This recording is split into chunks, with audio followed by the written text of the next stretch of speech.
인플레이션이 왜 문제가 되는 것일까요?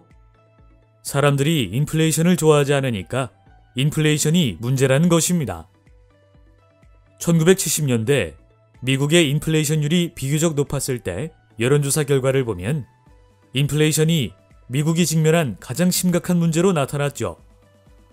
이러한 국민정서를 반영하여 1974년에 포드 대통령은 인플레이션을 미국의 공적 제1호라고 선언했습니다.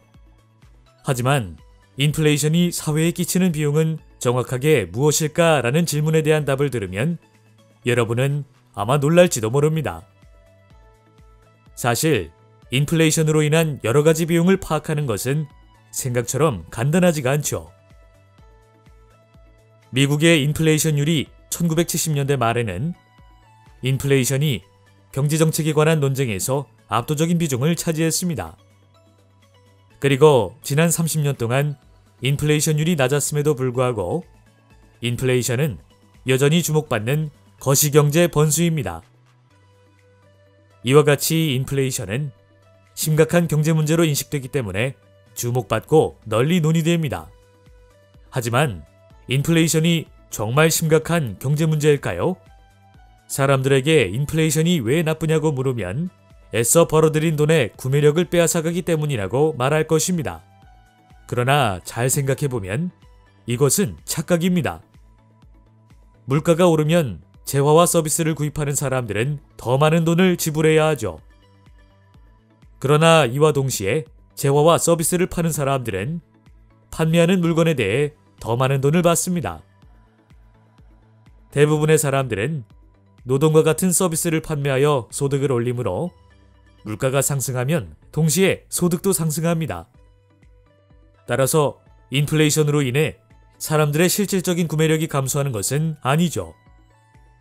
사람들은 월급이 10% 오를 경우 이것이 자신의 재능과 노력에 대한 당연한 보상이라고 생각하는 경향이 있습니다. 그러나 실질 소득은 물적 자본, 인적 자본, 자연 자원, 생산 기술 등 실질 변수에 따라 결정되고 명목 소득은 이들 실질 변수와 물가 수준에 따라 결정됩니다. 이 경우 사람들은 인플레이션 때문에 자신들의 소득이 박탈되었다고 생각하지 않겠지만 그렇다고 실질 소득이 더 큰 폭으로 오르는 것은 아닙니다. 인플레이션으로 인해 물가가 오르지만 명목 소득도 같은 폭으로 오른다면 인플레이션이 어째서 문제가 될까요?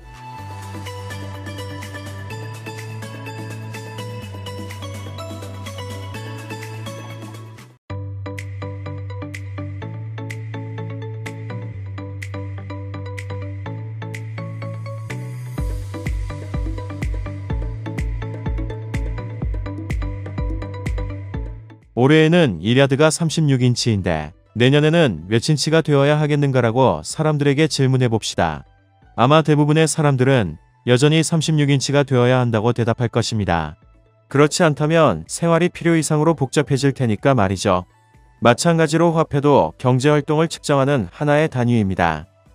따라서 중앙은행이 통화량을 늘려 인플레이션이 발생하면 화폐의 실질 가치가 하락해 측정 단위의 신빙성이 떨어져 경제활동에 혼란과 불편이 발생합니다.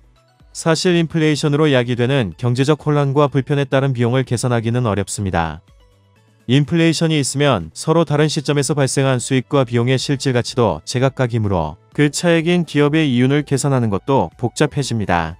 따라서 인플레이션이 발생하면 투자자들이 경영성과가 좋은 기업과 그렇지 못한 기업을 구별하기 어려워지고 저축을 여러 부문에 투자에 배분하는 금융시장의 기능도 제약을 받습니다.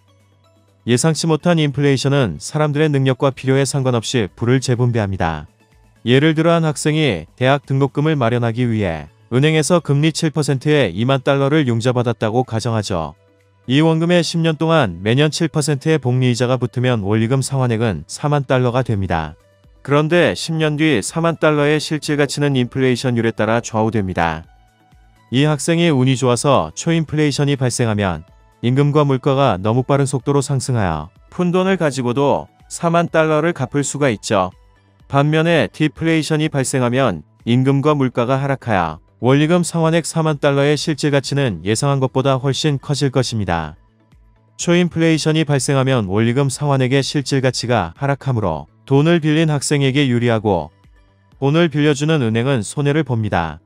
반대로 디플레이션이 발생하면 원리금 상환액의 실질 가치가 증가하므로 돈을 빌린 학생에게 불리하고 돈을 빌려준 은행에게 유리합니다. 이 경우 학생은 자신이 예상했던 것보다 가치가 더 높은 화폐로 대출금을 갚아야 합니다. 그러나 인플레이션율을 예측하기 어렵다면 채무자나 채권자 모두 회피하고 싶어하는 위험을 감수해야 합니다. 평균 인플레이션율이 높을수록 인플레이션이 더 변덕스럽고 불확실하다는 사실을 감안하면 예상치 못한 인플레이션의 비용은 더 중요해집니다.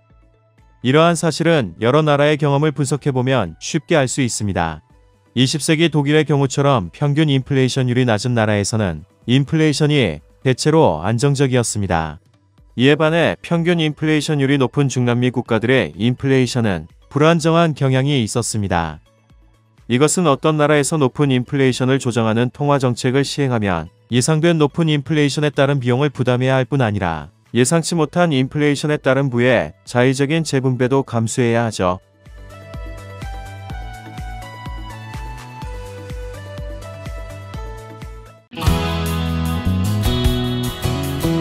만화로 보는 맹크의 경제학 7권 세트.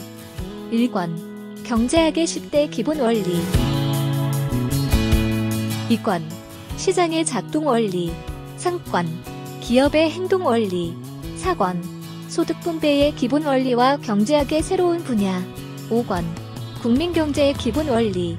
6권 화폐와 환율의 작동 원리. 7권 경기 변동과 경제정책의 작동 원리. 만화로 보는 맹크의 경제학 6개 언어로 번역되어 세계로 수출. 한국을 넘어 세계인들이 경제학을 즐깁니다.